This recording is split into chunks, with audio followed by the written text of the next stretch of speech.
So we're now 3 years into building our game, The Serpent and the Seed. It's a cosy little 2D adventure game with a really chilled vibe, some gorgeous artwork, and some beautiful music and songs by American indie folk duo Paul Bishop Hooper. We think we're building something pretty special, and having shared an early demo with over 100 people over the past 9 months, they seem to think so too.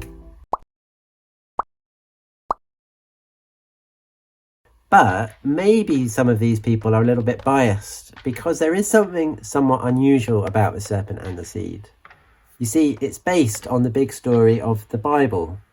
But hear me out, we're not just trying to build a game full of individual Bible stories for a niche Christian audience who are already reading the Bible. We want to build something for the widest possible audience, sharing the one overarching story of the Bible, because we believe it really is the most amazing story of hope for a world that is crying out for some hope right now.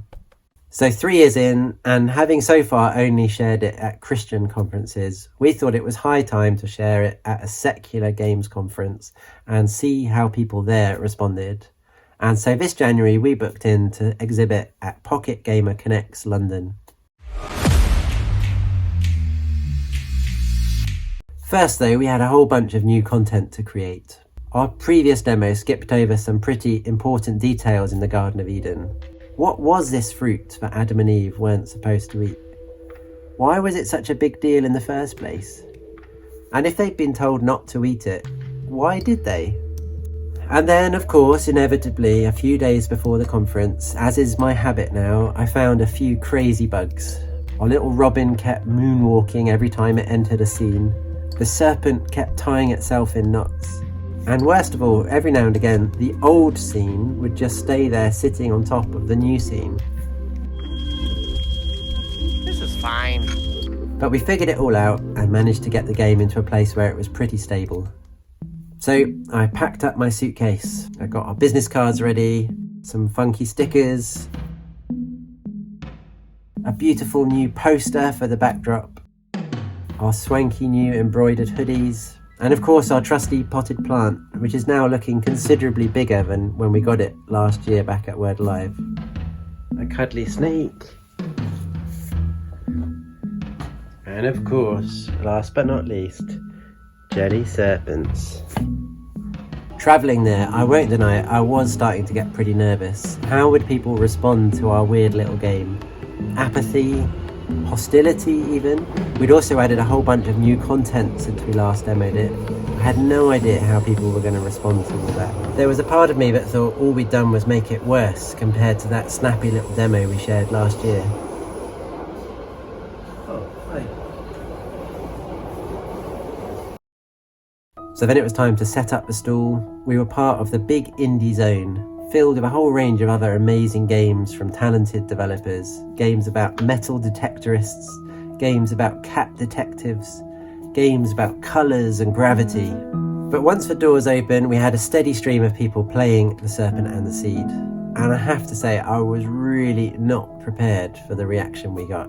But more on that in a minute. In addition to our exhibition stand, I also took part in something called the Very Big Indie Pitch. They described it as a bit like speed dating, where you got 5 minutes at a time with a whole range of experts. Games publishers, experienced developers, journalists. At the end, they would pick their favourites, who'd get some fancy prizes and extra press coverage. I decided they were probably on the lookout for games that were especially marketable or on track to make massive profits. And our crazy little project about the Bible that our little charity is probably going to give away for free probably wasn't exactly the kind of thing they were looking for. But I tried to focus on its gorgeous visuals, its relaxing gameplay, and its otherworldly music. And ultimately its message of real and lasting hope that our fractured world is so desperately searching for. So I said that when I went into the conference, I was a bit nervous about how people would respond.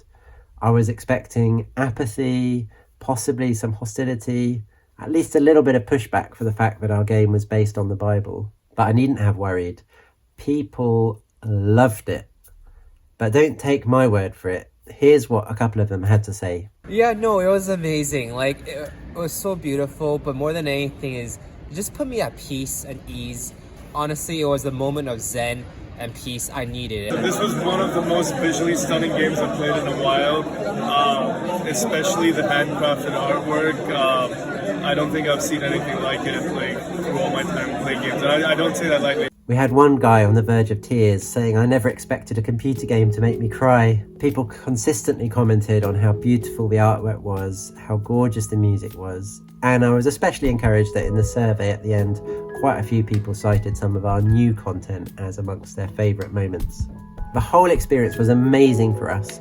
It was such a confidence builder that even people who wouldn't call themselves Christians, who wouldn't normally read the Bible, still loved playing the Serpent and the Seed.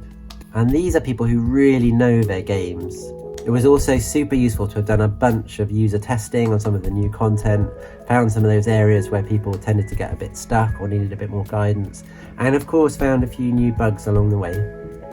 But what about the very big indie pitch? Anyway, on to the winner of the Big Pitch Mobile Edition for PGC London 2024. The winner is...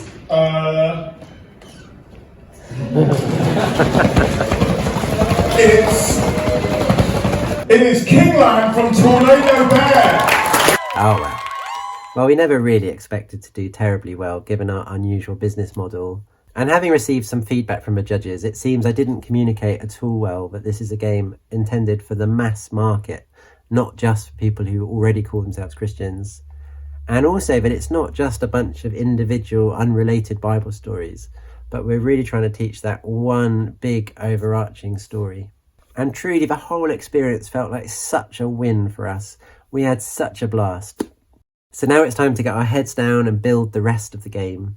Even in the week since Pocket Gamer, we've received the fourth and final song from Paul Bishop Hooper.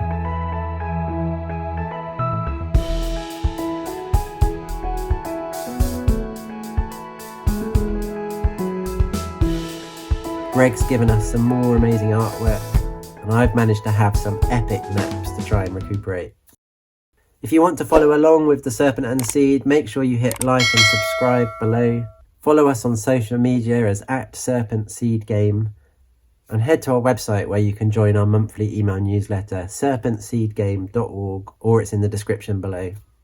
We're more convinced than ever that the Serpent and the Seed is shaping up to be something truly special, and I can't wait to be able to share it with you all.